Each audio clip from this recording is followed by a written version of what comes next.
प्रकोपम च प्रसरम स्थान संश्रय व्यक्ति वेदम च यो वेति दोषाणाम स भवित विषक, इसके ऊपर व्याख्यान किया था।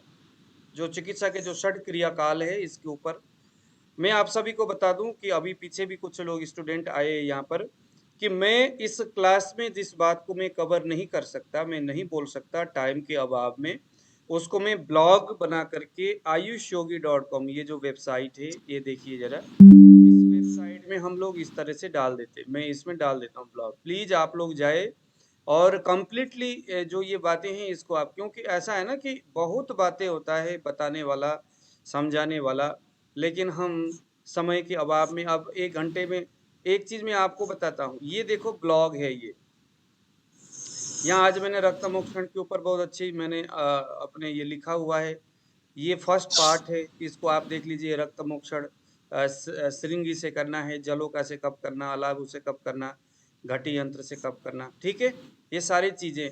और बहुत सारे और भी दूसरे भी जो बातें हैं, जैसे जैसे सामने आता है क्लास में या कोई उसमें, तो वो उसके ऊपर में देखिए। महाकषाय, लोग कहते सर हमने महाकषाय पढ़ना है, तो चरकोक्त 50 प्रकार के जो पूरा मैंने यहाँ पर लिख दिया, देखो 1 से लेकर के 50 तक सारा महाकषाय को मैंने मेहनत करके परसों में दिन रात में मैंने एक किया इसको लिखने के लिए, इस महाकषाय को लिखने के लिए। तो ये जस्ट आप लोगों के लिए यही है कि चरकोक्त महाकषाय, वर्ण महाकषाय का कहाँ कहाँ प्रयोग करना है, ऐसा ही कंठ महाकषाय का कहाँ कहाँ प्रयोग करना है। इसी तरह से ना बहुत सारे जो महाकषाय है, ये मैं आप लोगों के साथ इसलिए मैं जिक्र कर रहा हूँ, मैं इसीलिए बोल रहा हूँ क्योंकि ये महाकषाय जो है आपकी और हमारे जैसे ऐसे लोग जिनको आयुर्वेद की बहुत ज्यादा नॉलेज नहीं है, आयुर्वेदिक चरक संहिता में तो चरक जो है इन्होंने बोला हुआ है कि मंद बुद्धि वालों के लिए, जिनको जिनकी बुद्धि इतनी ज्यादा विकास नहीं है बुद्धि का, जो कि आयुर्वेद को तत्त बातों को अच्छी तरह समझते हैं, ऐसे लोगों के लिए जो ये है महाकषाय उसकी बातें, ठीक है।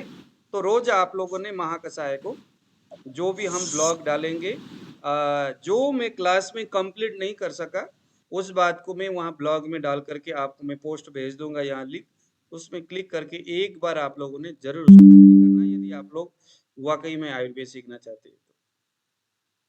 नमस्ते सर। हाँ नमस्ते आशा जी। तो संचयम से प्रकोपम से प्रसरम, इसके ऊपर कल हमने व्याख्यान किया, आप लोगों को जरूर अच्छा लगा होगा, आपको जरूर समझ में आया होगा। जब रोगी सामने आता है तो इनमें से कौन से स्टेज में रोगी आया है अभी, संचय अवस्था में आया, प्रकोप अवस्था में, सभी का अपना अपना लक्षण है। कफ का अपना लक्षण संचय में, पित्त का अपना, वायु का अपना, उस लक्षण को देख करके हमें चिकित्सा के लिए एक डिसीजन लेना है कि भाई ये आदमी अभी षड क्रियाकाल के अंतर्गत इस काल में आया है।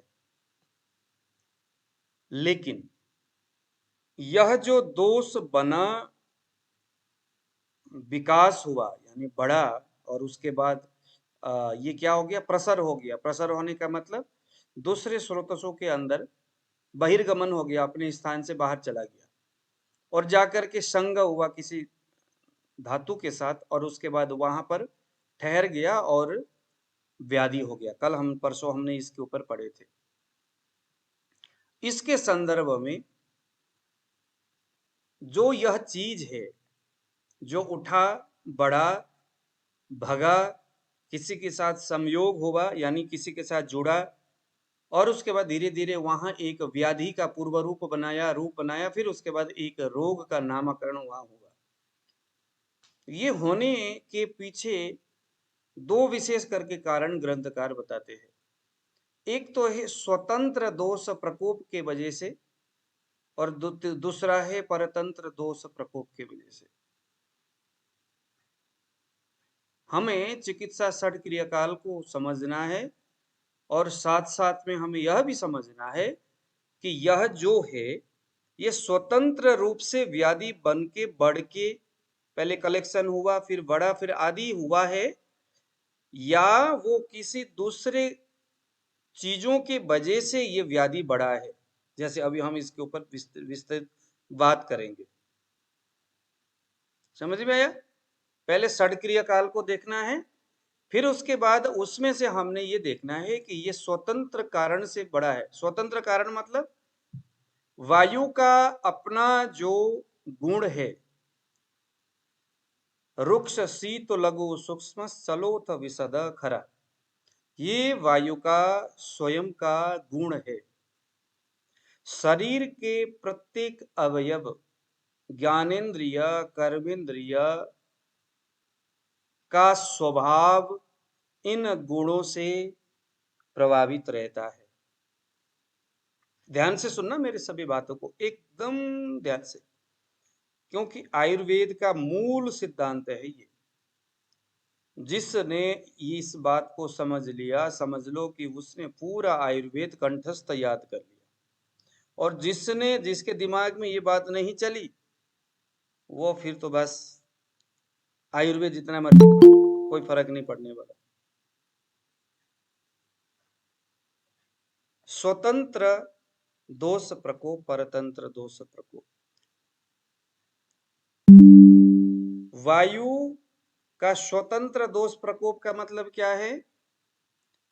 वायु अपने निज कारणों से, अपने गुणों के साथ बढ़ते हुए या घटते हुए क्रम में शरीर में दोष उत्पन्न करता है।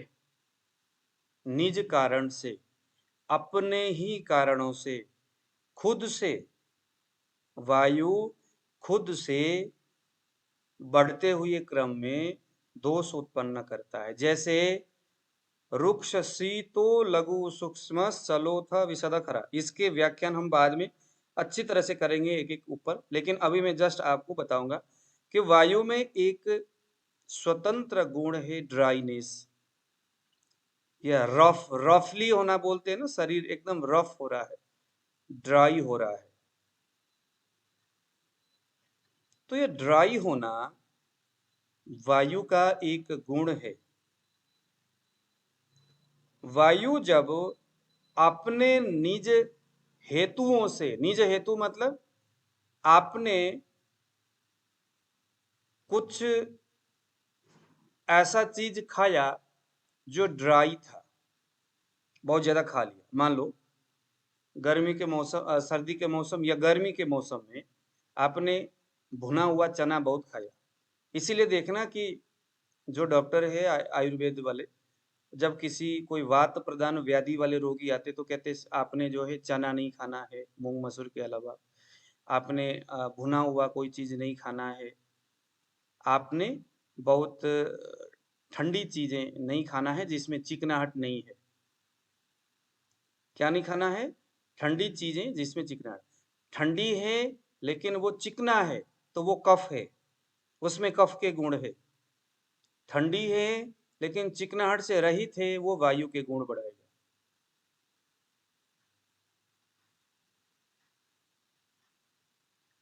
बहुत ज्यादा वैष्णव देवी यात्रा करने वाले आदमी के शरीर में क्या बढ़ता है? वायु बढ़ता है। वायु का कौन सा गुण बढ़ता है? बेसिकली वायु बढ़ता है नहीं,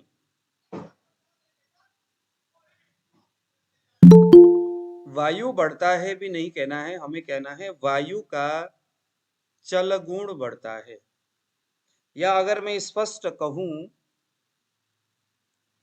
कि कभी कभी हमारे गुरुजी कहा करते थे कि हमने पूछा कि गुरुजी किसी को पैरालिसिस है, पैरालिसिस हो गया, अटैक आ गया, लकवा मार गया, तो इसका मतलब क्या उसके चल गुण की कमी हुई? यानी वायु गड़ गया? वायु में जो चल गुण है, चल मीन्स जिसमें गति है, क्या वायु कम हो गया? वायु के प्रभाव कम हो गया? वायु का जो चल गुण है वो कम हुआ? तो वो कहते नहीं नहीं, आयुर्वेद में कुछ ऐसे बातें हैं जिसको जस्ट समझाने के लिए बताया गया है। जैसे गंगायम घोषा, गंगा में नदी है, सुने होंगे आप लोगों ने, जो बनारस में रहते हैं, जो संस्कृत पढ़े हुए उनको पता है, गंगायम घोषा। एक शब्द है, उदाहरण देते, गंगायम घोष, यानी घोष मीन्स घर, गंगा में घर है। गंगा में घर है कहने का मतलब ये नहीं है कि गंगा नदी के अंदर बीचों बीच पानी के अंदर घर है, नहीं ना। गंगा का मतलब गंगा नदी के किनारे कहीं घर है, तो गंगायम घोषा। इसी प्रकार से आयुर्वेद में कुछ ऐसी बातें हैं जिसको बताया कुछ गया है, लेकिन अगर गहराई में हम जाके समझते हैं तो उसके अर्थ जरा कुछ अलग होता है। किसी आदमी के शरीर में लकवा मार जाने से जो चलगुड़ की कमी हुई है या उसके वजह से पैरालिसिस हो गया, इसका मतलब है वायु तो है, वायु तो है। अब अगर वायु है इसका मतलब है उस वायु की खुद के सभी गुण भी होंगे, क्योंकि वायु तो निचेष्ट है, या वायु से उस व्यक्ति का कोई दुश्मनी तो है नहीं कि मैं इसके शरीर में चलो लघु गुण एकदम बढ़ा देता हूँ, चल गुण को कम करता हूँ, चलो ये पंडित जी है इनके शरीर में शीत गुण को बढ़ा दूंगा, सर्दी के मौसम में उठेंगे नहीं, नहाएंगे नहीं, फिर पूजा पाठ भी नहीं करेंगे। तो वायु ऐसा नहीं सोचता। वायु का स्वयं का एक गुण है जो शरीर में अनवरत है, कफ है, पित्त है, रस रक्त आदि धातु है ही, वो कभी कम नहीं होंगे। कम तभी होगा जब वो आदमी मरेगा। तो फिर पैरालिसिस कैसे हो गया? पैरालिसिस होने का मतलब है उसके चल गुण नहीं रहा। न रहने का मतलब ये है कि हर चीजों का एक स्रोतस यानी रास्ता होता है। चल गुण का कार्य जिन रास्तों से होना चाहिए था, उस वह जो रास्ता है किसी कारण से अवरोध हो गया। वायु तो है, लेकिन वायु के बहुत सारे गुण है, वो सभी गुण अपने अपने काम कर रहे, अपने अपने रास्ते में जा रहे, वायु होने से जा रहे। लेकिन दुर्दैवता से क्या हो गया, उसके चल गुण जिस रास्ते से गुजरना चाहिए था, जिन्हें हम स्रोतस बोलते हैं, वह कमजोर हो गया या किसी कारण से बंद हो गया। बंद होने से वायु का जिसमें मूवमेंट होता है, चल गुण होता है, वो अपने रास्ते में आगे जाके शरीर में इंद्रियों का पोषण अपने कर्म से नहीं कर पाया। आशा जी समझ में आ रहा है मैं क्या कह रहा हूं?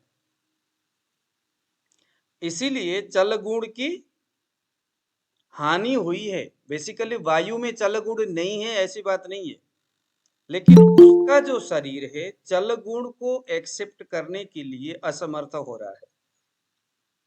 चल गुण वहां क्या हो रहा है, उत्पादन नहीं हो रहा है। चल गुण बेसिकली अपना प्रॉपर काम नहीं कर रहा है। तो ऐसे हर चीजों को हम लेके चलेंगे। कहीं अगर लघु गुण है पित्त का, तो लघु गुण कम होने का मतलब है लघु गुण का कार्य जहां जहां है उन जगहों में पित्त का जो लघु गुण है, पित्त है तो लघु गुण भी है, लेकिन लघु गुण उन रास्तों में वो गुजर नहीं पा रहा है, जा नहीं पा रहा है, अपना प्रभाव नहीं दिखा पा रहा है किसी कारण से, कुछ भी हो गया होगा।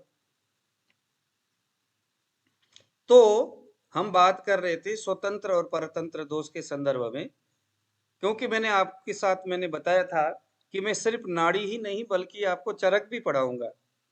तो ये चरक की बातें हैं और ये आयुर्वेदिक सिद्धांत की बातें हैं, और इसको हर रोज हम थोड़ी थोड़ी करके समझते रहेंगे तो निश्चित है कि हर किसी के दिमाग में निश्चित ये बात चला जाएगा कि दोषों का अपना स्वभाव होता है जिन्हें हम गुण बोलते हैं। प्रत्येक गुण का अपना अपना कर्म होता है जो शरीर संचालन के लिए प्रकृति ने निर्धारित किया है। अगर रुक्ष गुण है तो रुक्ष गुण का काम क्या है, जैसे ही कफ का गुरु मीन्स हैवीनेस, कफ में एक गुण होता है स्निग्ध गुण। स्निग्ध मीन्स चिकनाहट, स्टिफनेस, स्थिरता और पिछिलता। इनको रुक्ष और लघु, वायु में जो रुक्ष और लघु गुण है वो इन गुणों को काटेगा। तो शरीर को बैलेंस में बनाने के लिए कफ पित्त और वात, जब कफ के कुछ गुण बढ़ता है जैसे कफ के अगर शीत यानी ठंडा गुण बढ़ा तो उस गुण को मिटाने के लिए तुरंत पित्त जो है वो उष्ण गुण को लेके आ जाएगा। कफ के जितना शीत गुण यानी ठंडापन वाला गुण बढ़ा है, उतने गुण को काट करके वो चले जाएगा। दोषों में ये बात है, इसीलिए समदोष समाग्नि से बताया गया है ना। समदोष का मतलब क्या है? वायु के इतने सारे स्वभाव है, उन सभी स्वभाव का अपना अपना विलक्षणता है। वहां पर वो निरंतर शरीर से बाहर निकलना चाहते हैं, शरीर को बिगाड़ना चाहते हैं, क्योंकि प्रकृति जो है ना, ऊर्ध्वमूल मदो शाखा, उल्टा है हमारा प्रकृति। प्रकृति जो बना है वो नाश होने के लिए, ध्यान से सुनना, प्रकृति जो बना है सिर्फ नाश होने के लिए, सिर्फ मरने के लिए। प्रकृति को अगर कुछ आता है तो सिर्फ मरना आता है। पत्थर ऊपर फेंकेंगे तो नीचे ही गिरेगा, क्योंकि उसको सिर्फ गिरना ही आता है। प्रकृति के हर एक कलाओं को सिर्फ क्या आता है? जीना नहीं आता, सिर्फ गिरना आता है। क्योंकि जिसका जन्म हुआ है उसने मरना है, ये प्रकृति का नियम है। लेकिन प्रकृति ने इस प्रकृति को जब बनाया तो इसी बात को देख के बनाया कि मैंने इसको उत्पन्न किया है, जो उत्पन्न हुआ है उसने नाश जरूर होना है। लेकिन अगर नाश होने के लिए वो गिरता है, फिर वो उठेगा नहीं, वो तो मर ही जाएगा। इसीलिए पंचभूतात्मक प्रकृति ने एक सिस्टम बनाया कि एक चीज में जो ऑरा है, ऑरा समझते हो आप लोग,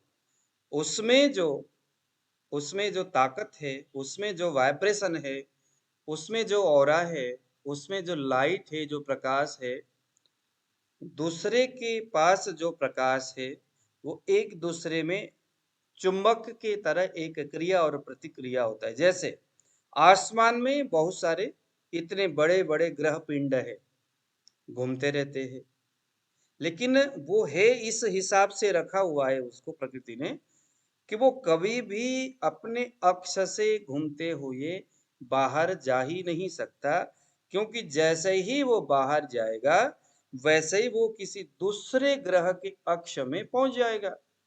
ये फिर उसको प्रेस करेगा, धक्का मारेगा, उधर पहुंच जाएगा।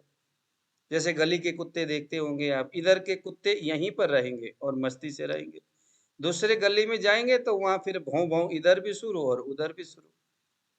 तो यह प्रकृति का नियम है, वो कहीं भी कोई भी है बैलेंस में रहता है। समझ में आया? वो जस्ट बैलेंस में रहता है।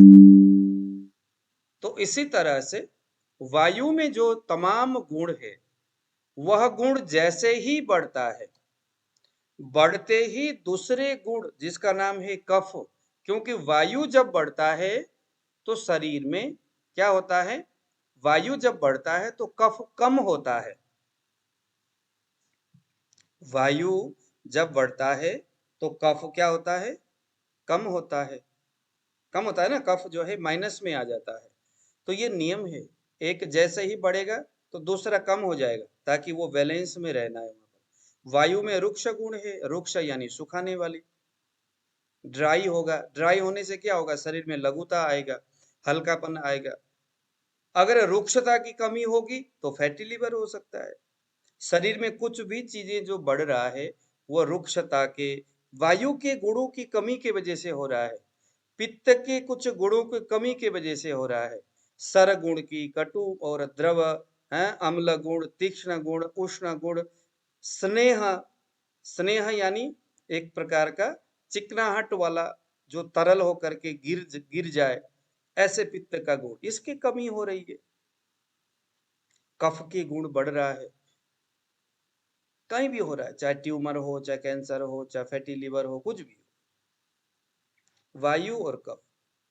तो अब प्रकृति क्या बोलता है? भाई यहाँ तो कफ बढ़ गया, ग्रंथकार क्या बोलते हैं? इसमें वायु को बढ़ाओ। अब देखो जितने भी फैटी लीवर वाले फैटी लिवर है। दुनिया की कोई भी आयुर्वेदिक दवाई को आप उठा करके देख लो, उन सभी दवाइयों में आपको ऐसे रस मिलेगा जो वायु को बढ़ाने वाला होगा।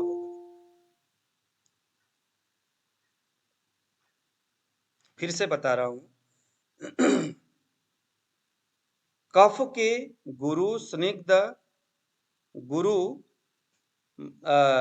है ना, कफ के गुण क्या है? गुरु शीत मृदु स्निग्ध मधुर स्थिर पिच्छला। तो कफ के यह गुण है। जैसे यह गुण बढ़ता है, शरीर में हैवीनेस बढ़ेगा, शरीर जो है ढीला ढीला होना शुरू होगा, शरीर में भारीपन आएगा। कफ के गुण बढ़ रहा है। अब कफ के गुण बढ़ने का मतलब क्या है? हर एक सेलुलर लेवल में चीजें बढ़ेगा, उसके वजन बढ़ेगा। बढ़ेगा तो हर चीजें होंगे, हर जगह में फैटी लिवर भी होगा, स्प्लेनोमेगाली भी होगा, आंखों में भी जो होता है मोतियाबिंद आएगा, बहुत सारी चीजें होंगी। अब उन सभी चीजों के दवाइयों को एक बार आप जरा देखो, जो भी बढ़ने से, वृद्धि होने के वजह से, है ना, जिसको हम संतर्पण जन्य व्याधि बोलते हैं। संतर्पण का मतलब है कि तर्पण हुआ है, उसमें प्रोटीन ज्यादा आ गई है, उसमें कार्बोहाइड्रेट ज्यादा आ गया है, वो सभी संतर्पण जन्य व्याधि है। डायबिटीज, कफज प्रमेह संतर्पण जन्य व्याधि है। आम बात संतर्पण जन्य व्याधि है। तो जितने भी जो संतर्पण जन्य व्याधि है, उन सभी व्याधि में प्रयोग किए जाने वाले एक आप लिस्ट बनाओ। उस सभी लिस्ट में डाले जाने वाले दवाइयों के गुणों को आप देखो, सभी वायु को बढ़ाने वाले हैं। कौन कौन से रस है जो वायु को बढ़ाता है? कटु रस, जिसमें काली मिर्च है, पिपली है, कटु रस ये वायु को बढ़ाता है। तिक्त रस, तिक्त मीन्स चिरायता हो गया, नीम हो गया, ये वायु को बढ़ाता है। कषाय रस, कषाय मतलब जामुन है, ये सारी चीजें कषाय, ये वायु को बढ़ाता है। वायु बढ़ने का मतलब कफ का कम होना है।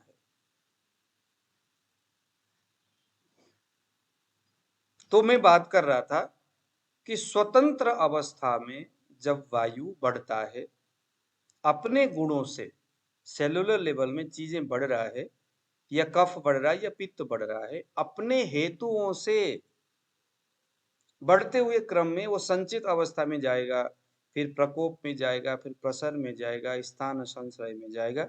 व्यक्त यानी दिखना, भेद यानी अलग सा रोग के नाम होना, ये एक क्रिया हो गया। दूसरा है परतंत्र दोष। परतंत्र दोष का मतलब क्या है? परतंत्र दोष का मतलब है एक आदमी आसाम में रहता था और वहां रह करके वह कटु तिक्त कषाय रस का किसी न किसी जरिया से सेवन करता था। ध्यान से सुनना, आसाम जो है वो शीत प्रदेश है, कफ वाला प्रदेश है। वहां रहते हुए जो उसने कटु तिक्त कषाय रस का सेवन किया अथवा कटु तिक्त रस का सेवन किया, जिससे पित्त वर्धक आहार विहार वहां करता था, लेकिन वहां शीत प्रदेश होने के वजह से, उस स्थान विशेष के कारण से उसका पित्त के कुछ जो चीजें हैं वो दबा ही रह गया। किसी कारणवश उसको वहां से, वो सरकारी नौकरी करता था और उसका पोस्टिंग हो गया दक्षिण भारत में, जो अति गर्म एरिया, या राजस्थान में हो गया। राजस्थान में हो गया, स्थान परिवर्तन हो गया, तो अब उस व्यक्ति का आहार विहार रहन सहन भी सारा परिवर्तन होना चाहिए था। उसने वही चीजें जो वहां खाया, जो खा रहा था, वही चीजें यहाँ भी वो खा रहा है। जो वहां खा रहा है वो यही भी खा रहा है, लेकिन वहां व्याधि दिख नहीं रहा था।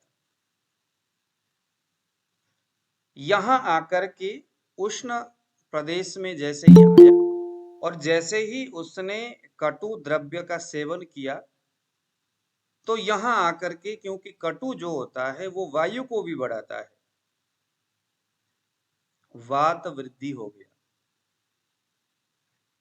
उसको वायु के बढ़ने से संबंधित व्याधि हुआ। उसको वात दोष से संबंध रखने वाले जो व्याधि है उसके साथ साथ पित्त के गुण भी दिख रहा है। निद्रा नाश, रात में नींद नहीं आ रहा है, भ्रम हो रहा है, चक्कर सा आ रहा है, पैर में जलन हो रही है, पेट में जलन हो रहा है, कुछ भी खाओ तो लूज मोशन हो जाता है, तेल में तला भुना हुआ चीजें खाओ तो लूज मोशन होता है। और उसको हो गया गठिया। गठिया वात से संबंध रखने वाला व्याधि है, लेकिन शरीर में दाह बहुत ज्यादा हो रहा है, तो इसको हम क्या कहेंगे? परतंत्र दोष व्याधि कहेंगे। इसको हम कहेंगे पित्त से आवरण हुआ है वायु का, क्योंकि पित्त इसका स्वभावतः बचपन से ही पित्त से संबंध रखने वाला या पित्त के गुणों को बढ़ाने वाला कटु, तिक्त और कषाय प्रधान रस का सेवन करता था। अग्नि को, है ना, विकृत करने वाला इस तरह का सेवन करता था, तो पित्त के आम निर्माण होगा शरीर में। उसने वायु को विक्षुब्ध किया, शरीर में वायु से संबंधित व्याधि हुआ बाद में जब वो राजस्थान में आया। अब राजस्थान के सारे चिकित्सक उसको वात सामक गठिया के दवाई दे रहे और बेचारा कभी वो ठीक नहीं हो रहा है। किसी चिकित्सक ने कभी उससे उसके इतिहास को पूछने का हिम्मत ही नहीं किया। चरक संहिता हमारे आयुर्वेद में तो बोलते हैं कि भैया उसके पूरे इतिहास को आप ले लो, लेकिन किसी ने भी उस व्यक्ति के सामने ये सारी चीजें पूछने का साहस नहीं किया या समय नहीं था। हॉस्पिटल में क्या है, रोगी आया, उसने कहा सर गठिया है, गठिया, वो अगला य तक भी नहीं पहुंचा है, डॉक्टर पहले लिख देता है, खत्म हो जाता है। उसने उधर य में पहुंचना और इधर से डॉक्टर के पेन को टुक टुक करना। तो ये तो है हालत। तो बताइए कैसे होगा? तो इसको हम बोलते हैं परतंत्र व्याधि। परतंत्र व्याधि का और भी दोष, परतंत्र दोष संचय या परतंत्र व्याधि के और भी बहुत सारे हेतु है, बहुत सारे तौर तरीके है, बहुत सारे सिद्धांत आयुर्वेद में है। उसको हम धीरे धीरे धीरे धीरे धीरे धीरे समझते हुए जाएंगे। जैसे एक छोटा सा मैं आपको उदाहरण देना चाहूंगा, आप लोगों के मुंह को देख के अच्छा लगता है। परतंत्र में क्या होगा? मान लीजिए आहार विहार से प्रकुपित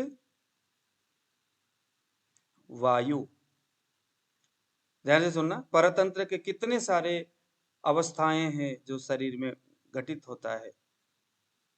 आहार विहार से प्रकुपित हुआ या वृद्धि हुआ वह वायु प्राण वह स्रोतस में जाकर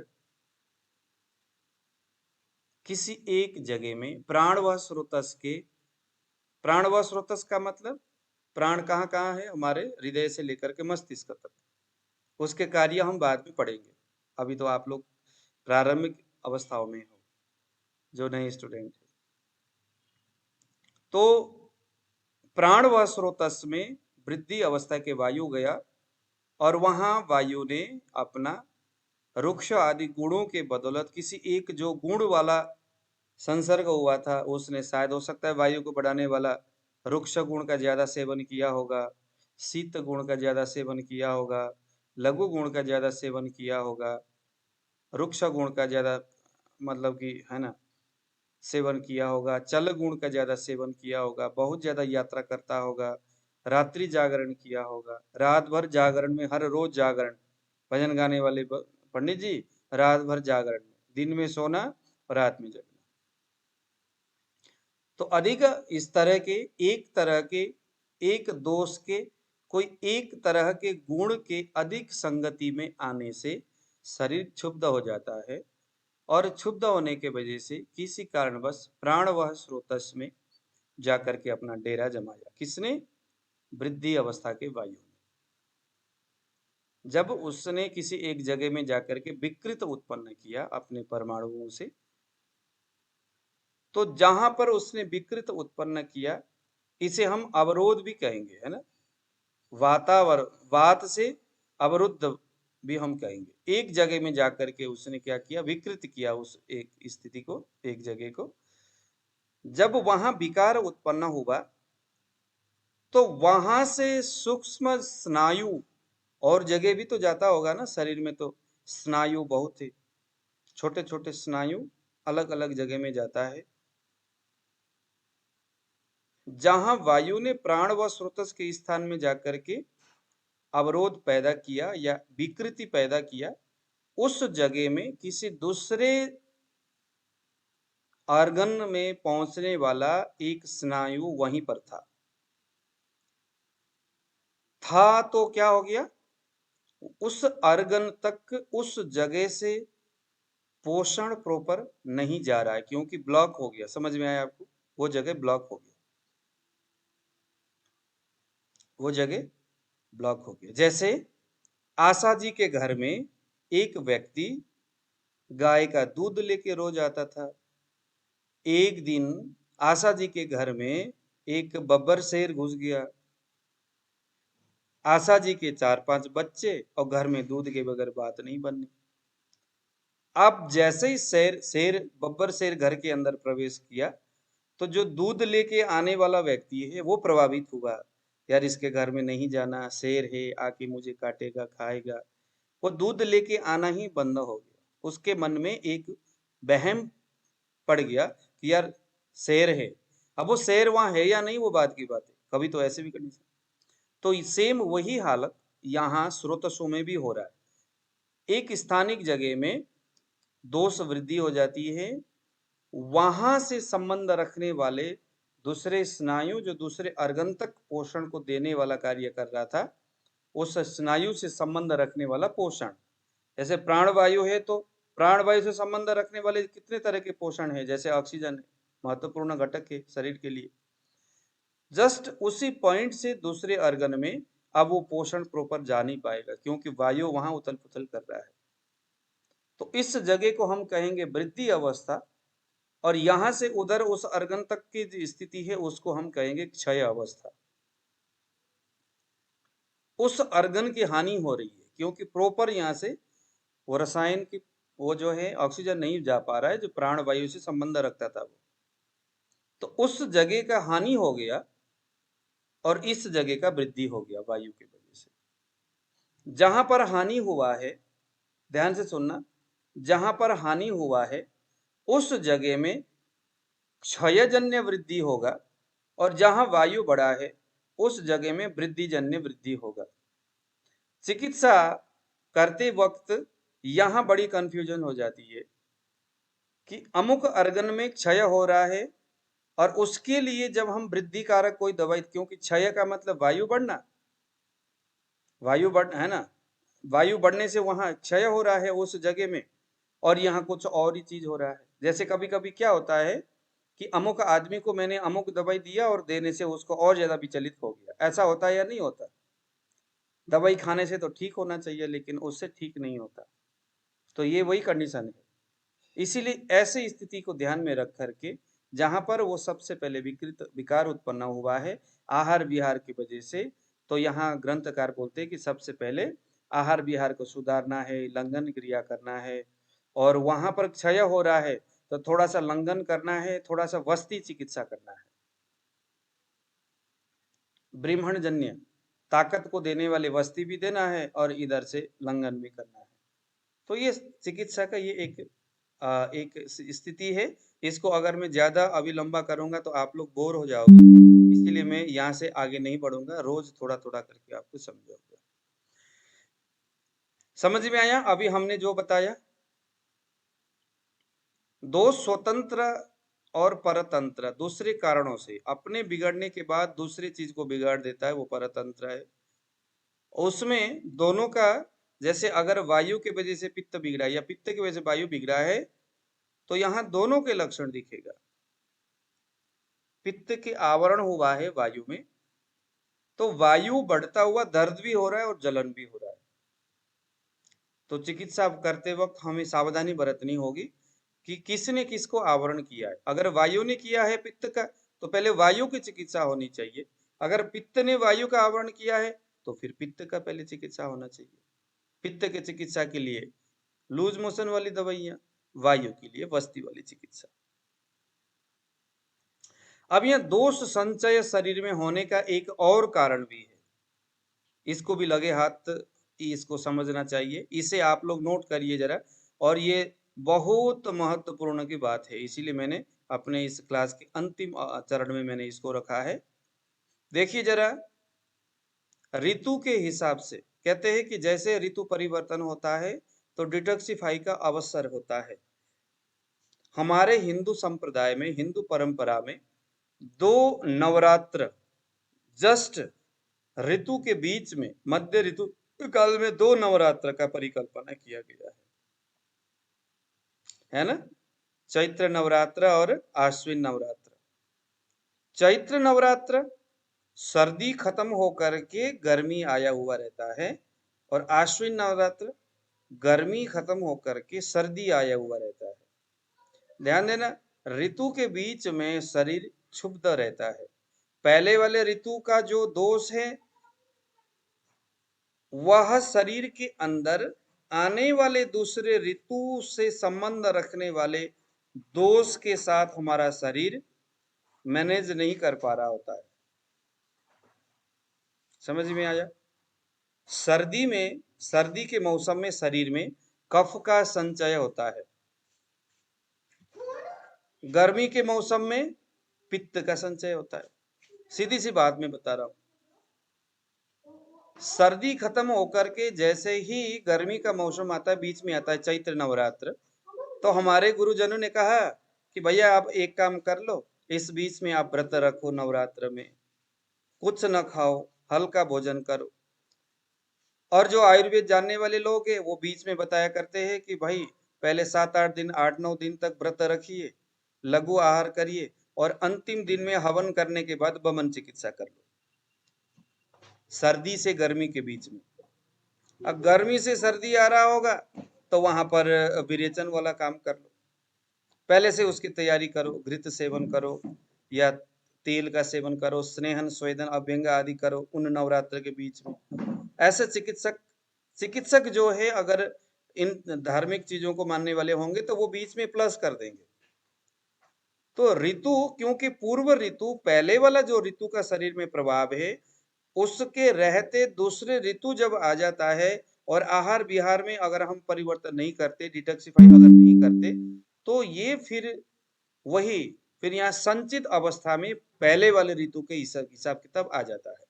तो जरा इसको आप लोग ध्यान से देखिए और इसे आप लोग नोट करिए, एक लाइन बनाइए, खींचिए, यहाँ लिखिए अहगन और पौष महीना।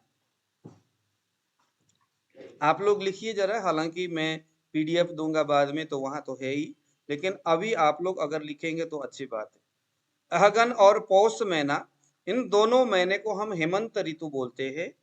हेमंत ऋतु में जो प्रकृति है वह मधुर रस को उत्सर्जित करता है।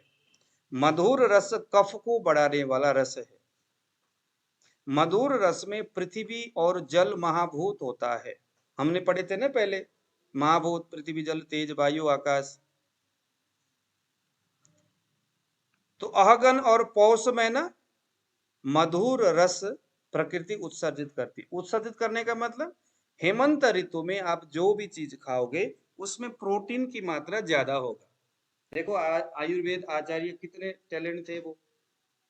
मधुर रस होगा, दूध पियोगे, दूध में ज्यादा मिठास रहेगा, घी खाओगे, घी में ज्यादा मिठास रहेगा, कुछ भी XYZ जो उस समय निकलेगा, उस वक्त जब आप खाओगे तो वहां मधुर रस ज्यादा होगा। मधुर रस कफ को बढ़ाने वाला एक रस है। तो इस वक्त में यानी हेमंत ऋतु में शरीर में क्या होता है, कफ संचित अवस्था में होता है, शरीर में बल उच्च होता है। अब ये बल उच्च होने का मतलब क्या है? इसके 2 कारण है। एक तो मधुर रस खुद से वृष्य कारक बताया गया है। मधुर रस वृष्य कारक है। जल महाभूत है, पृथ्वी महाभूत है, वृष्य कारक है, तो ताकत देगा। और दूसरी बात, सर्दी के मौसम में हमारे पेट के अंदर जो जठराग्नि है, वो जठराग्नि पेट के अंदर है, लेकिन सूर्य की किरणें उसको खींच नहीं पाता बाहर से। गर्मी में क्यों होता है, इंसान को भूख क्यों नहीं लगती? आपका पेट चाहे जितना ही अग्नि क्यों ना हो पेट में, लेकिन भूख इसलिए नहीं लगती क्योंकि सूर्य के प्रत्यक्ष जो किरणें एकदम नजदीक होता है धरती के, इतना नजदीक होता है कि पूरा जो बाहर का जो सूर्य की जो किरणें हैं अपने ताप से, अपने हीट से अवशोषण करके आपके शरीर के अंदर की अग्नि को खींच लेता है, क्योंकि दोनों का समान धर्म है, वो उसको खींच लेता है गर्मी में। इसलिए गर्मी में अग्नि निकल जाती है बाहर पसीना के माध्यम से, लेकिन सर्दी में नहीं होता ऐसा। आपके पेट में थोड़ी सी भी अगर अग्नि होगी, आपके स्किन के बाहर तो ठंडा है, बाहर से सूर्य की किरण भी नहीं है, अंदर ही अंदर आग धधक रहा है बस। उस वक्त आप चाहे जो मर्जी खाओ, चीज तकरीबन डाइजेस्ट हो जाता है। इसीलिए ग्रंथकार उस हेमंत ऋतु को उच्चतम बल बताया है। उच्चतम का मतलब बहुत अधिक बलवान बताया है। सर्दी के मौसम में जवान लड़के बड़े ताकतवर हो जाते हैं, लोग ज्यादातर जिम में जाते हैं, एक्सरसाइज करने जाते हैं, शरीर बड़ा चुस्त फुस्त रहता है। जठर यानी आपका जो अग्नि है वो वृद्धि अवस्था में होता है। अब अगला महीना माघ। माघ और फाल्गुन को शिशिर ऋतु बोलते हैं।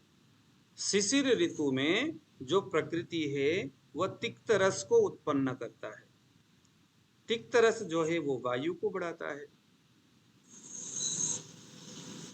शिशिर ऋतु में तिक्त रस, और आकाश महाभूत है तिक्त रस का, तो प्रकृति जितने भी पदार्थ देगा उस वक्त सारे ही कड़वा होगा। उसके अंदर परमाणु रूप से तिक्त यानी कड़वाहट उन पदार्थों में होगा। माघ और फाल्गुन महीने में आकाश में इस वक्त भी सर्दी का मौसम है, इसीलिए जठर बलवान ही होगा, पेट के अंदर की अग्नि कहीं नहीं जाएगा, उच्चतम बल है, वृद्धावस्था है। इस समय कफ जो है तिक्त रस के वजह से थोड़ा थोड़ा सा क्या होना शुरू होगा, पिघलना शुरू होगा, थोड़ा सा कम होना शुरू होगा माघ और फाल्गुन में, शिशिर ऋतु में। क्योंकि तिक्त जो है क्या करता है, कफ के परमाणु को थोड़ा थोड़ा कम करता है, उसको गैप, आकाश का काम क्या है, चीजों को गैप करना। अगर किसी के ब्लड में क्लॉटिंग हो रही है, क्लॉटिंग होने का मतलब है उसमें तिक्त रस की अधिकता हो रही है, आकाश महाभूत का कार्य ज्यादा हो रहा है। समझ में आया? कहीं पर भी अगर गैप है, किसी कुछ चीज अगर रुक रहा है, इसका मतलब है कि वहां शिशिर ऋतु के तिक्त गुण के कार्य ज्यादा हो रहा है। उसके बाद चैत्र और वैशाख महीने में जो वसंत ऋतु जिसे हम बोलते हैं, वो कषाय रस। अब कषाय जो होता है वो कफ के गुणों को बाहर निकालने का प्रयत्न करता है। उसमें पृथ्वी और वायु जो होता है अपने गति से कफ के परमाणुओं को डिटॉक्सिफाई करने का प्रयत्न करता है। अब देखो चैत्र और वैशाख कषाय रस है। कषाय बोलता है मैं इतना वायु को बढ़ा दूं कि पूरा कफ समन हो जाए। और कषाय जो है स्टिफनेस वाला कार्य भी करता है। कषाय शरीर में कहीं भी अगर स्टिफनेस हो, इसका मतलब है कि उसमें वसंत गुण बढ़ा हुआ है, यानी कषाय रस के कार्य शरीर में ज्यादा बना हुआ है। तो यह जो महीना है चैत्र और वैशाख, ये मध्यम बली है, क्योंकि उस समय सर्दी के वजह से सर्दी खत्म हो रही है और नवीन नवीन ताजा ताजा सूर्य के कुछ गर्म जो उष्मा है वो शरीर में लग जाता है, और शरीर के अंदर भी वसंत ऋतु के माध्यम से कषाय रस अंदर से भी कफ का डिटॉक्सिफाई कर रहा है। कफ का कर रहा है मतलब मधुर रस का डिटॉक्सिफाई कर रहा है। इसका मतलब आपके ताकत का, आपके बल का भी वो कर्षण करता है कषाय रस। जठर जो होगा वो मंद होगा, अल्प होगा, एकदम कमजोर आपका अग्नि हो सकता है। इसीलिए चैत्र महीने का ही प्रारंभ में ही हम क्या करेंगे, शरीर को हल्का रखेंगे, प्रयास करेंगे पित्त इतना ज्यादा बढ़े या शरीर में जो बढ़ा हुआ जो वायु है वो भी मेंटेन हो, लेकिन शरीर में जो पहले मधुर रस से जो संचित हुआ था दोस्त, वो क्या हो जाए, वो मधुर रस थोड़ा कम हो जाए हेमंत ऋतु में संचित हुआ। तो इसीलिए उस वक्त हमें डिटॉक्सिफाई के रूप में दीपन पाचन उस नवरात्र के बीच में वमन क्रिया करना है। वमन यानी उल्टी। तो रोगी के हिसाब से अगर कफ वाला है तो डायरेक्टली उल्टी कराओ, पित्त वाला है तो पहले विरेचन करके उल्टी कराओ, वायु वाला है तो वस्ती करके फिर क्रमबद्ध तरीका से आप उल्टी कराओ। तो ये ऐसा करने से क्या होगा, जो संचित होने के बाद प्रकोप अवस्था में तिक्त रस क्या करता है, उसका प्रकोप अवस्था में ला देता है, किसका, कफ का। और कषाय रस तो उसको एकदम प्रसर करता है। कषाय क्या करता है, कर्षण करने का कार्य करता है। तो उसी वक्त अगर आप वमन क्रिया करेंगे तो शरीर के अंदर जितना भी जो वसंत ऋतु वसंत कार्य हो रहा था डिटॉक्सिफाई का, कफ का, वो हो जाएगा। तो आपने अपने तरफ से शरीर को या प्रकृति को आपने कहा हाँ भाई ठीक है, मैंने आपको हेल्प किया, हे रोग महाराज आप मेरे घर में ना आओ, मेरे शरीर में ना आओ। ऋतु के हिसाब से आपने परफेक्टली काम किया। अगर आपने इस ऋतु में वमन क्रिया नहीं किया और पहले से ही आपका कफ से संबंधित कुछ चीजें बन रहा था, तो फिर कषाय के बाद कटु आएगा। कटु आने के बाद फिर वो प्रसर अवस्था में चले जाएगा। कौन, कफ, जो हेमंत ऋतु में मधुर रस के माध्यम से जो संचित हुआ था। कटु आएगा, उसको पिघलाएगा, पिघलने से कफ के परमाणु पिघल जाएगा। ध्यान देना, एक चीज मैं आपके सामने रखूंगा और हमेशा इस चीज को आप लोगों ने ध्यान देना है। आप लोग तो सारे मुझे लगता है सो गए, खराटे की आवाजें आ रही है, कौन कहां से आ रहा है ये। कभी कभी क्या होता है, ध्यान से सुनना, ये बहुत महत्वपूर्ण की बात है। कभी कभी क्या होता है, मैं अक्सर देखता हूं, मैं अपने शरीर में मैंने इस चीज को देखा हुआ है। मेरे ना पहले आंखों के नीचे डार्कनेस था, एक प्रकार का ब्लैकनेस टाइप का था, कुछ ब्लैकनेस डार्कनेस जैसा था।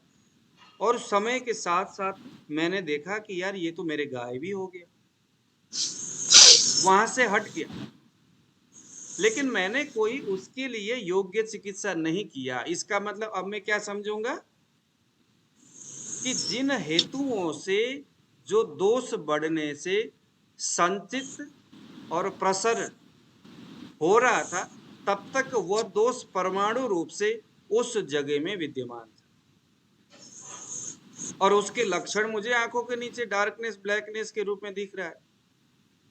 ये चीज जब हटने का मतलब है कफ के वह परमाणु जो संचित और प्रकोप अवस्था में जो था, वो प्रकोप से जैसे ही प्रसर अवस्था में आएगा, यानी जैसे यहाँ हेमंत ऋतु का मधुर रस के संचित अवस्था का परमाणु कषाय रस क्या कर देगा, कषाय रस से भी अगर हमने उसको डायग्नोस नहीं किया तो उसके बाद आएगा एक रस जिसका नाम है कटु, ग्रीष्म ऋतु वाला।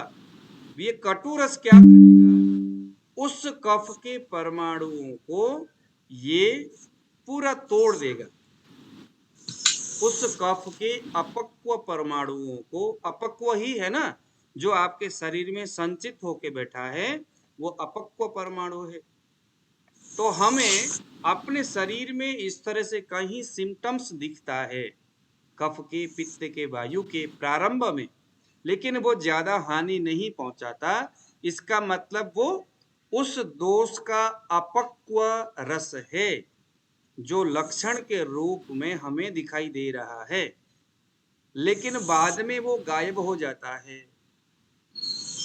गायब होने का मतलब अपक्व अवस्था का वो रस को ऋतु परिवर्तन के बाद जैसे ही ग्रीष्म ऋतु आएगा, और ग्रीष्म ऋतु का जो कटु रस है, ध्यान देना, कटु का काम क्या है, कफ के परमाणुओं को पकाना, उसको जलाना। अब ये जो अपक्व अवस्था का जो परमाणु था कफ का, समझ में आ रहा है कि नहीं आ रहा, वह परमाणु को ये जलाएगा। पकाएगा नहीं, क्योंकि पाक क्रिया तो ऊपर से ही होना चाहिए था। पाक क्रिया तो ऊपर से ही होना था, ऊपर से बिगड़ते हुए आया है, ऊपर से बिगड़ते हुए आया है।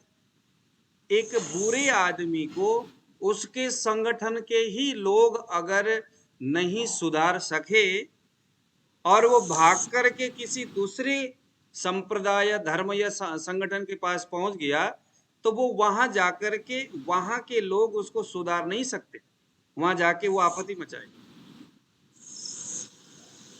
ऐसे ही कफ के परमाणु, कफ के डायग्नोसिस होने वाले उन तमाम काल में, समय में जो डायग्नोस उसका जो है कि परिपाक नहीं हुआ, हमने भी इग्नोर किया, हमने उसका डिटॉक्सिफाई नहीं किया, शरीर के किसी एक हिस्से में बना रहा और वो रह करके आपको एक कुछ लक्षण दिखा रहा था और आपने उसका इग्नोर किया।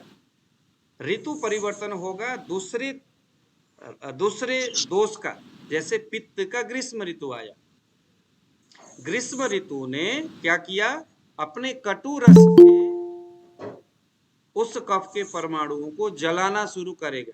चल भाग जा यहां से, कहीं का तेरा, थप्पड़ मारेगा।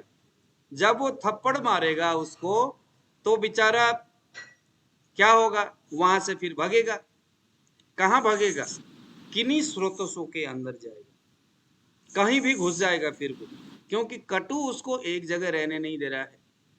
फिर हम जो बोलते हैं ना टॉक्सिन, आपने सुने होंगे, टॉक्सिन, कोलेस्ट्रॉल, ट्राइग्लिसराइड, ये क्या है, ये यही है।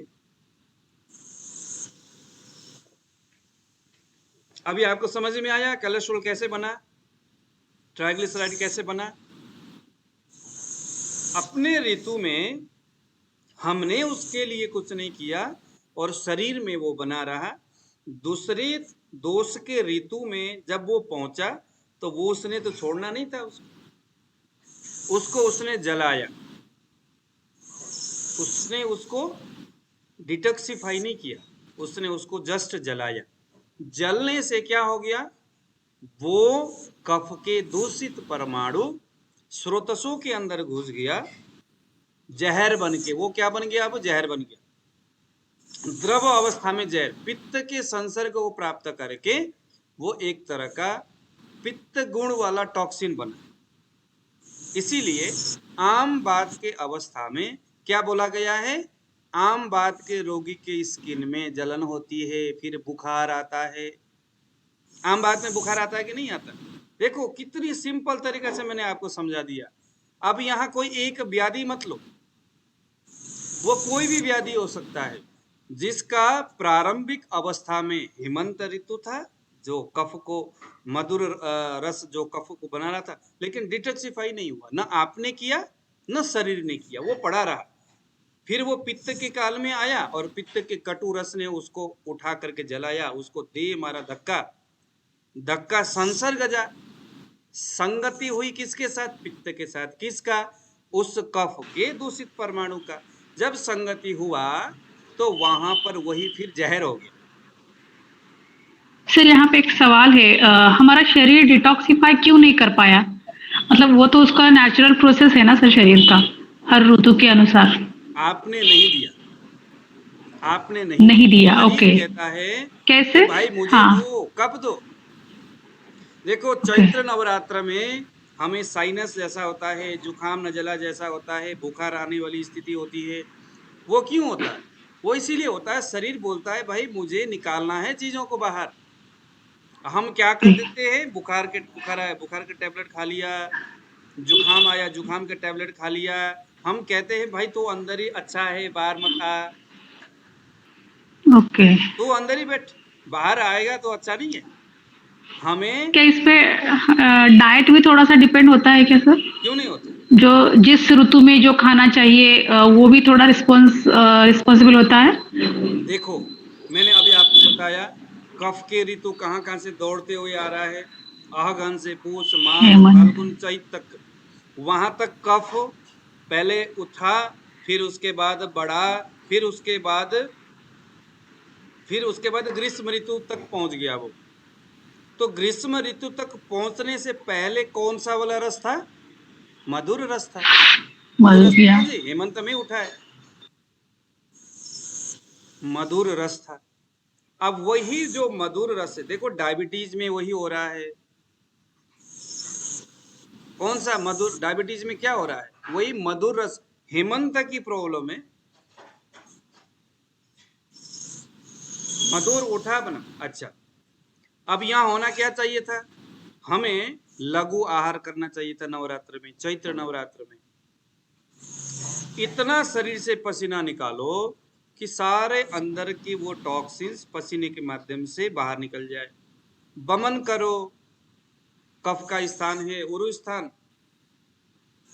वहां से कफ सारा पिघल के बाहर निकल जाएगा। पहले दीपन पाचन पंचकुल चूर्ण से दो, या बहुत सारे चीजें हैं जो कि कफ शामक, बहुत सारे कुछ भी आप ले सकते हो वहां उस खंड में। बस हो गया। अब आ गया पित्त के अंतिम में। अब देखो इसी के क्रम में थोड़ा सा टाइम है मेरे पास। देखो वसंत ऋतु में हमने कफ को नमस्कार किया, अगर नहीं करोगे तो ग्रीष्म ऋतु में आएगा कटुरस, अग्नि वायु प्रदान। वो कटु कहेगा कफ को कि भाई तो निकल जा, अब कटु उसको जला देगा, फिर वो टॉक्सिन्स यानी जहर बन जाएगा। तो ग्रीष्म के आने से पहले पहले ही चैत्र और वैशाख में हमें डिटॉक्सिफाई करना है। अब देखो ग्रीष्म ऋतु ज्येष्ठ और आषाढ़, ये कटु रस बनता है। कटु जो है वो पित्त को संचित करता है। कटु क्या करता है? पित्त को। कटु जो है वो वायु को बढ़ाता है ग्रीष्म के हिसाब से। यहाँ पर कफ है, कटु रस यहाँ पर वायु को बढ़ाता है, वायु के हिसाब से वायु को बढ़ाता है। अल्प बल है। वर्षा ऋतु में अग्नि और वायु है, ग्रीष्म ऋतु में श्रावण और भाद्र महीना वर्षा ऋतु है, और यहाँ अम्ल रस आता है। क्या आता है यहाँ पर? अम्ल रस आता है। अम्ल रस जो है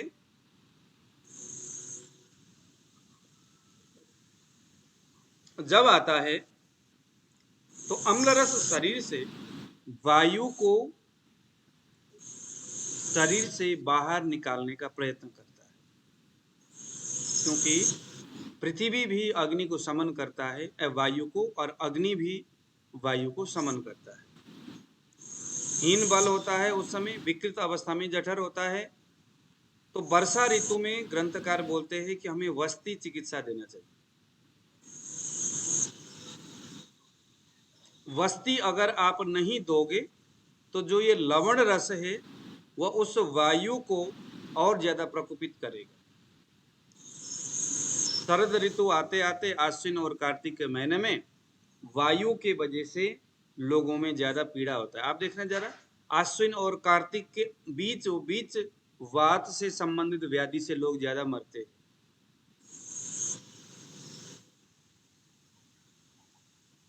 शरद ऋतु में तो वस्ती यानी कि डिटॉक्सिफाई हुई हो गया हमारा वस्ती चिकित्सा। शरद ऋतु में लवण रस शरीर में बनता है, जल और अग्नि महाभूत है, मध्यम बली होता है, अग्नि भी उस समय ज्यादा नहीं होता। वृद्धावस्था का जठर होता है, एकदम कमजोर होता है। इस समय बोलते हैं कि आप रक्त मोक्षण करें या विरेचन करें, कैसे भी शरीर में बढ़ने वाले उस पित्त का विरेचन करें। समझ में आया? हाँ जी, आया समझ में किसी को? तो इस तरह से अब इसका सारांश क्या है? शरीर में ऋतु के हिसाब से भी स्वतंत्र दोष का संचित होता है, प्रकोप होता है, प्रसर होता है, और वही आगे जाकर के दोष में परिवर्तित हो जाता है। तो हमें और रोगी को हमें कई तरीका से बचाना होगा, डिटॉक्सिफाई करना होगा। ऐसा नहीं कि प्रकृति हमारे शरीर को डिटॉक्सिफाई नहीं करता है, लेकिन आयुर्वेदिक ग्रंथकारों के बताए तरीका से हमें भी थोड़ा सा प्रयत्न करना है, थोड़ा करना है, फिर ज्यादा करने की जरूरत नहीं है। फिर हमें बमन क्रिया का मतलब बहुत ज्यादा बमन में जो बताए गए जो है मदन फल पिपली डालो, ये करो वो करो की जरूरत ही नहीं है। फिर वहां पर बमन का मतलब है बस थोड़ा सा मुलेठी के काढ़ा आपने पी लिया, मुंह में हाथ रखा, पहले दीपन पाचन स्नान स्वेदन वगैरह बढ़िया सा करके रात में बढ़िया घी खिचड़ी खाओ, दूसरे दिन सुबह कफ पूरी द्रवीभूत हो जाएगा। मुलेठी ले लो पूरा ही आपका, या बच का पाउडर ले लो, पूरा ही जो है बमन हो जाएगा। फिर कुछ करने की जरूरत नहीं, उतने से आपके शरीर में विद्यमान जितने भी कफ के दूषित परमाणु ये सब के सब बाहर, वो प्रकोप तक नहीं जाए। ऐसे ही पित्त के भी ग्रीष्म ऋतु में पित्त संचित होता है और वायु जो है वो बढ़ जाता है। तो वर्षा गुरुजी ऋतु आते आते दीपन गुरुजी दीपन पाचन जो है वो कितने दिन करना है? आपने कितना अच्छी बात सवाल किया। ऐसे सवाल आप लोग करते नहीं हो, जब भी मेरा क्लास 20-25 दिन में खत्म हो जाती है। सवाल पूछोगे तो ही मेरा क्लास आगे बढ़ेगा, पूछोगे तो बढ़ेगा। अब देखो दीपन पाचन के संदर्भ में ग्रंथकार क्या बोलते हैं, लकीर के फकीर नहीं होना है। अगर किसी ने कह दिया कि ये 8 दिन तक होना है, तो चाहे राम आए चाहे श्याम आए, 8 ही दिन नहीं करना है। हर रोगी का शरीर और उसके बल, रोग का बल, रोगी का बल अलग अलग होता है। किसी को 2 दिन में ही हो जाता है, किसी को 10 दिन में भी नहीं होता। दीपन और पाचन करने वाली जो दवाइयां हैं, जब हम दवाई देते तो उससे पहले डायग्नोस करना है कि इसको दीपन पाचन करने की जरूरत है या नहीं। दीपन पाचन करने के योग्य शरीर का क्या है, उसका कैसे पता करेंगे? पहले बात तो हमने उसको ये पूछना है, सुबह कितने बजे उठते हो? अब वो कुछ भी बोले। फिर हमने ये पूछना है कि उठने के कितने देर बाद लेटिन में जाते हो? अगर बोलेगा सर तुरंत जाते हैं, फिर पूछना है कि लेटिन कैसे आता है? कहेगा हाँ जी सर, बहुत क्या बात है, मजा ही आ जाता है। इसका मतलब है कि उसके शरीर में दीपन पाचन करने योग्य चीजें बहुत कम है। यानी सुनना, दीपन पाचन हम किसके करेंगे? कफ के परमाणुओं के लिए कर रहे। अगर कफ के लिए है तो दीपन पाचन पित्त के लिए भी होता है। आपने दीपन पाचन किसके लिए करना है? कफ से संबंध रखने वाले व्याधि के लिए करना है, तो एक औषधि है पंचकोल चूर्ण। मतलब मैं ज्यादातर उसका प्रयोग करता हूँ, बाकी लोग बहुत सारी चीजें भी करते हैं। दीपनीय पाचनीय गुण है उसमें, पंचकोल चूर्ण है। अब हमें पंचकोल चूर्ण कितने दिन तक देना है? अगर वो कहता है कि उसको भूख भी नहीं लगती, प्याज भी नहीं लगता, सुबह उठने के बाद लेटिन साफ नहीं होता है, कब्जा होता है, तरह तरह की बातें वो करता है, जीभ को करके देखा, जीवा परीक्षण किया, पूरा कफ के लक्षण वहां दिख रहा है, शरीर में भी गौरवता, पूरा कफ का लक्षण दिख रहा है उसमें। आप उसको देखो कि कफ के कौन कौन से लक्षण है। अभी हमने पढ़े थे ना यहाँ पर कफ के लक्षण, बताइए जरा, कोई बताएगा कफ का लक्षण? गुरु पिक्षला गुरु शीत स्निग्ध मृदु स्निग्ध, गुरु शीत मृदु स्निग्ध मधुर स्थिर पिछला, ये कफ के गुण है। गुरु यानी हैवीनेस बढ़ा हुआ है, शीत यानी शरीर में एकदम, है ना, एकदम शरीर में शीतता अनुभव होता है। मृदुता मतलब शरीर एकदम मतलब कि वैसा है, इधर जाओ तो उधर ही बैठ जाता है, उधर उठाओ तो उधर फिर दोबारा बैठ जाता है, मोबाइल दे करके दे दो तो बस एक कोने में पड़ा रहेगा। स्निग्धता शरीर में से एक प्रकार का, है ना, ऐसा कुछ होता है, पिछलतापन, वो सारी चीजें हैं। कफ के तमाम गुण आप लोग पढ़ लीजिएगा, और वो लक्षण उसमें अगर दिखता है तब हमें दीपन पाचन देना है। कब तक देना है? जब तक उसके शरीर में वो लक्षण खत्म नहीं होता। देखो वास्तविक दीपन पाचन देने का तो ये है, कब तक देना है? जब तक उसके शरीर में वह कफ के लक्षण खत्म नहीं होता, और खत्म होने के बाद जो दूसरे शरीर में हल्कापन आ रहा है, मन में हल्कापन आ रहा है, बुद्धि में हल्कापन आ रहा है, बढ़िया जठर अग्नि जो है है ना, भूख बढ़िया लग रहा है, सुबह उठते ही पेट भी बड़ा अच्छा साफ हो रहा है, जीभ में मैल खत्म हो गया। इसका मतलब है कि जो आपने दीपन पाचन दिया था वो सम्यक सिद्धि की ओर चला गया। अब उसके बाद फिर दोबारा हमें वो दीपन पाचन और आगे बढ़ेगा तो फिर उसके वायु बढ़ जाएगा। गुरुजी, हाँ जी, अच्छा जैसे अभी आपने बता दिया कि जो कफ के संबंधित जो इसको जो मतलब कि उसका जो दीपन पाचन जो देना है, पर लेकिन वो जो बंदा है बहुत पतला है, बहुत ज्यादा पतला है, तो इसमें भी सर क्या हमें देख मतलब कि लगेगा कि उसका कफ बढ़ रखा है? देखो एक चीज मैं आपको बताता हूँ, अगर कोई आदमी पतला है, जैसे मैं हूँ, मैं थोड़ा पतला आदमी हूँ, और मेरे शरीर में अगर कफ बढ़ता है और मुझे कफ के बढ़ते हुए कफ के लक्षण दिखता है, पहली बात तो हमें तभी देना है जब उसमें वो लक्षण दिखता है। लक्षण कितना गहरा है और कितना भारी है, कितना मोटा है। आलस्य है, इधर पेन नीचे गिर जाए तो दूसरे को बोलेगा कि यार वो उठा के देना जरा। समझ में तो आया? ये कफ नहीं, इससे शरीर का कोई लेना देना नहीं होता कि शरीर उसका काफी मोटा तगड़ा है या पतला दुबला है, कब